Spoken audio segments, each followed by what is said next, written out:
Another thing again, which is sort of like a misconception that I'm also looking to unravel and treat is the idea of tough love. To be honest, I don't understand what that word means.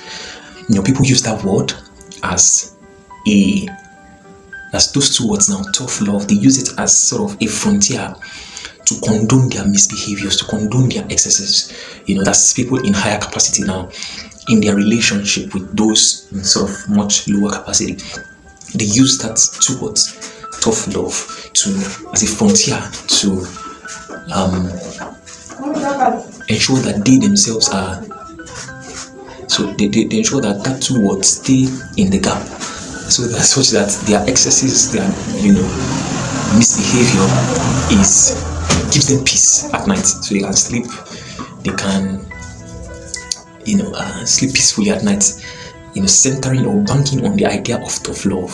So you see somebody, maybe a father, treating his son with disregard, making his children go through the hardest of time, such because of the fact that he wants to replicate what he had gone through as a person. He wants to replicate that scenario in the minds of the children, such that when they grow up, they'll become somewhat like him, or somebody possessing that grounded qualities that he possesses. And when they ask him, why are you doing this? Why are you being hard on these children? Why are you being very aggressive? Why is your approach like this? Then he would say, oh, I'm building him, I'm making sure that he becomes a person, a man of value. Then they will now say he's showing the child, is toughening up the child to make sure that he can stand for himself. He can become a man of vigor and value. So my point is very simple. Why the end goal is very good. You see, the approach is what I can't bring myself to understand. So your end goal is to ensure that this person becomes this. So you want this individual to achieve this result. Why must you go through the route of ensuring that, first of all, you are not only damaging the self-esteem of that child or that individual by doing that, you are also in the long run teaching that individual that when he or she grows up, he should also replicate that in other people that are by sort of relationship, or sort of, so other people that come in contact with him, you should also replicate that which you've taught him. You should also replicate it in those people. So the idea is very simple. It's the fact that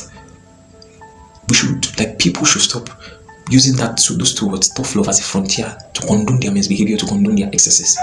If your goal is to ensure that a particular person, a particular individual becomes a better person, becomes a better individual, becomes somebody of value, there are ways in which you can sort of zone into, make sure that those children, or to make sure that that's the person looking up to you, or the person you are sort of privileged to mentor or to look after, becomes that end goal. There are other ways to do that, not by making sure that individual is sort of downcasted or lost in his own self-esteem. And one of the ways in which I tend to clamor about is that you yourself begin to embody that which you want that sort of individual following you or looking up to you for guidance, which you want them to emulate. Begin to embody that as a person. Begin to show that, let it be evident in your character, let it be evident in your principles, in your mannerisms, in your approach, in the way you handle things, in the way you do things. Because we as human beings, we learn, before the advent of this 4-word classroom, we are a product of apprenticeship and what's the word now? So we learn by two things actually. So it's by apprenticeship and what's the other one now? By sort of when you imitate what another person is doing. So sort of like shadowing or imitation. So we learn by two things, either by apprenticeship or by imitation. So you embodying that characteristics of that end goal you desire to see in that person, sort of combine those two into one, because now you are taking the person under your wings, and secondly, that person too will sort of be imitating what you're doing, unconsciously. So it's just as simple as that.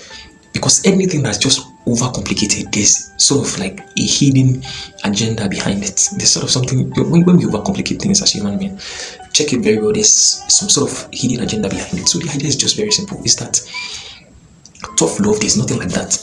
If your desire is to ensure that you want to see this sort of end goal in this individual, you yourself begin to embody that, begin to show that in the way you relate with other people, in your mannerism. Let the person see that which you're doing, and there's a way you can do it that even that person looking up to you for guidance can sort of be in tuned and lock into what you're trying to pull into what, because if he sees how intentional you are about him or her in terms of his growth, in terms of his successes. If that person that looks up to you for guidance, if he sees how intentional you are about those things, he will zone in, like he will zone into it, as opposed to just hiding behind the marks of tough love and just misbehaving and treating that individual with sort of I don't want to use a bigger word now. So just sort of treating that human being as being less of who he or she is, hiding behind the marks of tough love to just condone excesses and just misbehave. That is not the approach.